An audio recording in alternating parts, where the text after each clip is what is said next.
2006an Gasteizko inprenta batek itxi eta zuen material guztia oparitu zigun.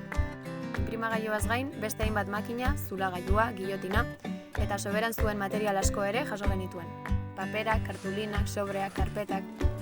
Funtsean, egun batetik bestera inprenta bat genuen auzoan.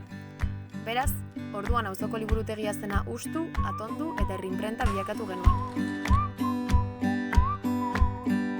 Hasieran, gutako inork etzekien ez makinak erabiltzen, ez da inprenta bat eramaten ere, baina pixkanaka elkarrekin ikasten joan gara. Egun, hainbat erabilera ematen dizkiogu inprentari. Alde batetik, auzo barneko jakintza kolektibizatzeko eta informazio trasbase egiteko erabiltzen dugu. Asambleetako aktak, auzolanetarako deialdiak, barne mailako astekari bat ere badugu, errekatxokoa.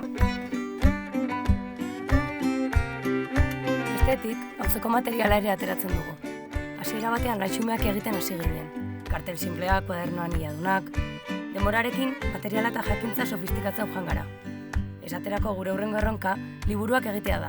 Enkuadernadora bat lortu berri dugu eta erabiltzen ikasten ari gara. Barne mailako erabileraz gain, kanpo eragilentzako ere inprimatzen dugu. Kartelak, pegatinak. Euskal Herriko herri mugimenduarekin eta Patipat Gasteizkoarekin sare bat sortu dugu eta elikatzen ari gara. Izan ere, inprentarrek alorren egon arren, herri-inprentaren proiektua herri mugimenduarentzako tresna bat izatea nahi dugu, eta horretan lanean ari gara.